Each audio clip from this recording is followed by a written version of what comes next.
Okay, as promised, I'm going to shoot another video about the brake install, and so here we are back in the shop. I'm shooting in landscape rather than portrait this time. I was trying to be cool, like the kids, shooting in a landscape or a portrait, but I decided to go ahead and go old school. Anyway, so here we are. Installing the Willwood brakes. I'm going to go ahead and say up front, if this is not really a to-do video on how to install Willwood brakes, if there's anybody on this planet who is not qualified to tell you how to install brakes, that would be me. Yeah, you might learn something from what I'm doing here, but that's not the purpose of this. I just felt like posting some info on the brakes. I kind of have fun with doing this kind of stuff. But anyway, let's do this. So putting the brakes on, let me see. I was going to show you this. So as far as one of the reasons I'm going with new brakes, I thought this was kind of interesting. Here's one of the old calipers. This was the old left rear caliper, and look down in there. It looks like a wasp got in there, like a mud dauber, and made a nest. So there was no freaking way this was going to stay on the car. It looks dangerous. The car did stop when I bought it, but I don't know. I think this is, every time I see that, I think I made the right decision. So here's the manual. Not a lot to show you here. Willwood basically says, like, maybe like a dozen times in there, if you install this and your car doesn't stop, it's not our fault. It's your fault, not my fault. I get it. But all kinds of warnings. It also, like, one of the first lines is that if you're not like a complete expert, then don't do this. And that almost stopped me in my tracks. But I was like, you know what? I don't care. Let's just do it. So I can figure it out. There's the blow up of the brakes install, which comes in really handy. This is right here is kind of interesting. This is kind of where I am today because I've actually already started this.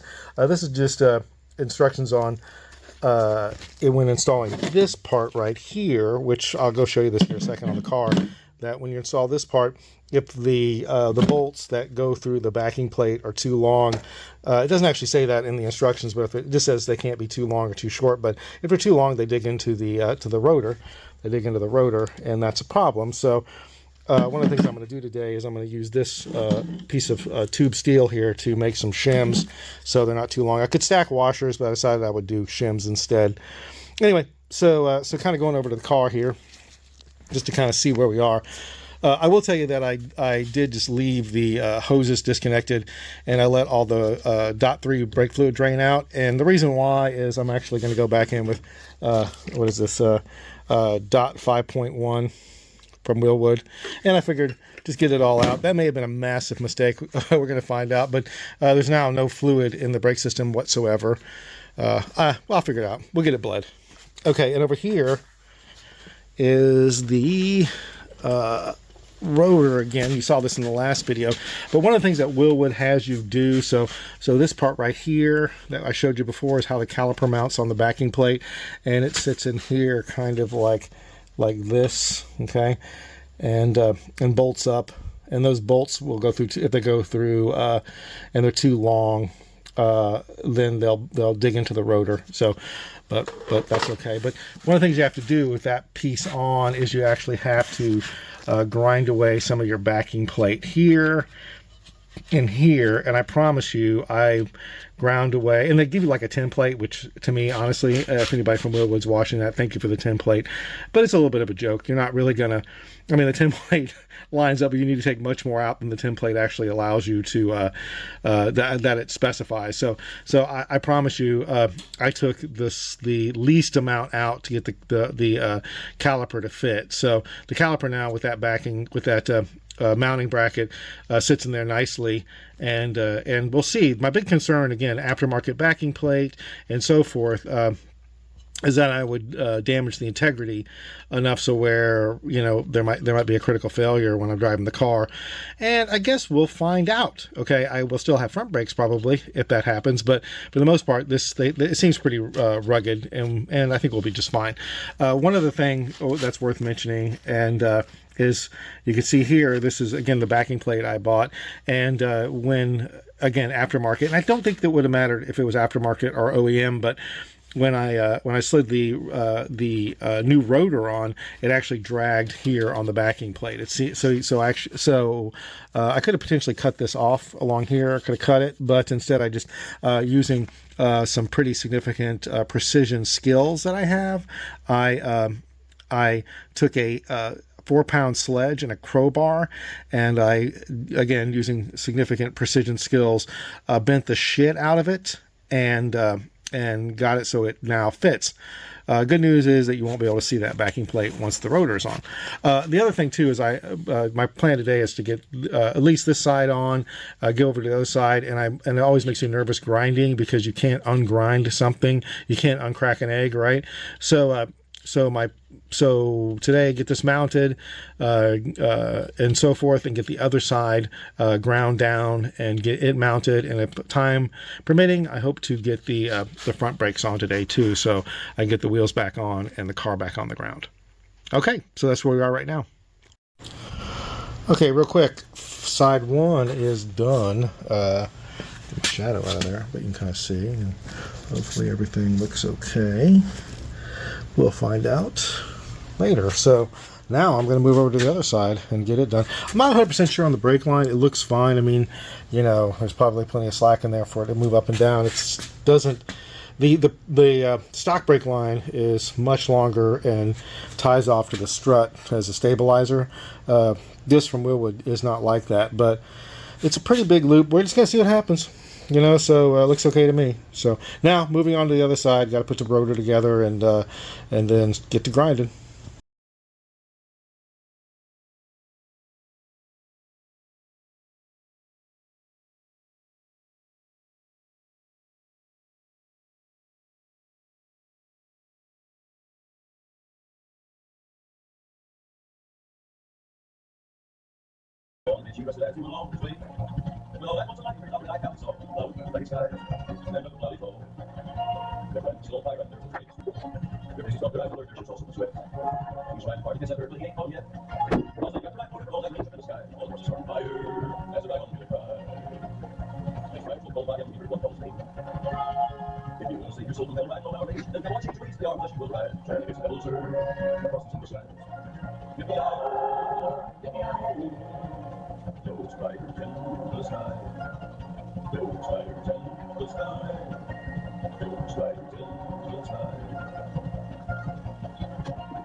Okay, this is kind of a day 2 video, so I'm just gonna piece it all together, maybe later.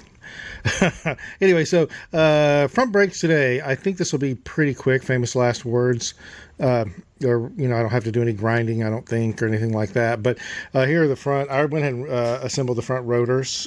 So you can see them here. They're pretty perky, and got torque bits, 25 foot-pound. Crank them bad boys down. I just wanted to put up one of the old rotors. I think it's actually a rear rotor, but it gives you kind of the idea. Just a difference in size, so I don't think the car will have any issue stopping. Fingers crossed. But I'm kind of done. Here's just everything that needs to go on. I just laid it out. I'm going to read through the instructions one more time. Get started on the front rotors. I did go ahead and put in place the.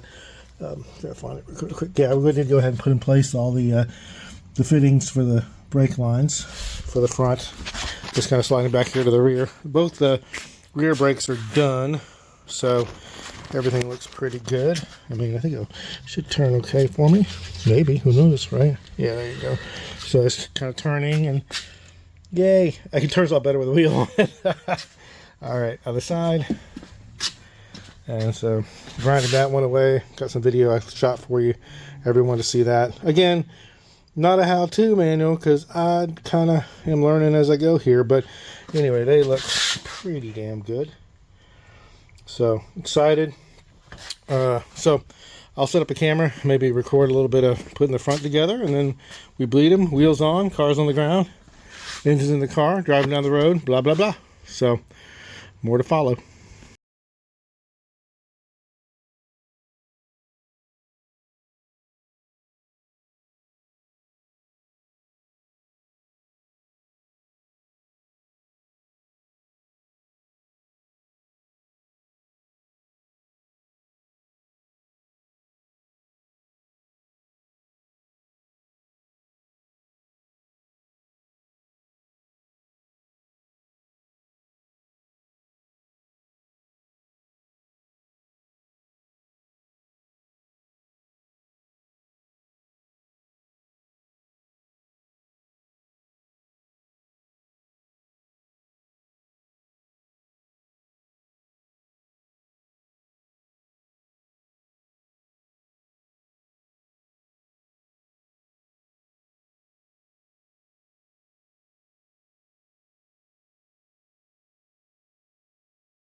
All right, well, brakes are done. Wheels aren't back on it, but I'll put the wheels on here pretty quick. So we bled them, and the pedal is firm. I actually tried to use a vacuum bleeder, but old school worked best. That is what we did. And we'll find out. I mean, I think I got them all adjusted up pretty good. Or, you know, critical failure. They look good though, don't they? All right. I'll put this video together. Oh, I'm going to put the wheels on, take a couple pictures, and then post.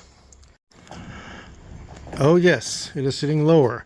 And I did put the wheels on, and here we are. Now, you can actually see the calipers through the wheels, which is badass. But it's interesting because again, you know, that's kind of the look I wanted. Now, those are the stock wheels. I don't know if I'm going to keep those. I might get them powder coated. I am kind of leaning towards gold, but the central hub is a little difficult to color. So this thing right here would be, I don't know exactly. Of course, I haven't really checked on this, but this would be difficult to color. And I do like the stock Subaru equipment, but those wheels are kind of trash. It's hard to say because I did wash them, But anyway, and the other thing I noticed, and I guess this is okay, you know, I'm going to go with it, but this caliper, I don't know if you can tell in the video, but it is like, I mean, I can't put a finger in there. It's like right up against it. Looks great, you know, but I mean, obviously it's bolted in and rigid, and the wheel is rigid, so I think we'll just be fine, but we'll find out. We're going to find out. So anyway, that's it. The next thing will be putting the engine in. I might do some videos for that too. So, and this very special episode was brought to you by Modelo Chelada Lime and Salt. Muy delicioso. And it really is. So anyway, all right. That's what I got. More to follow soon.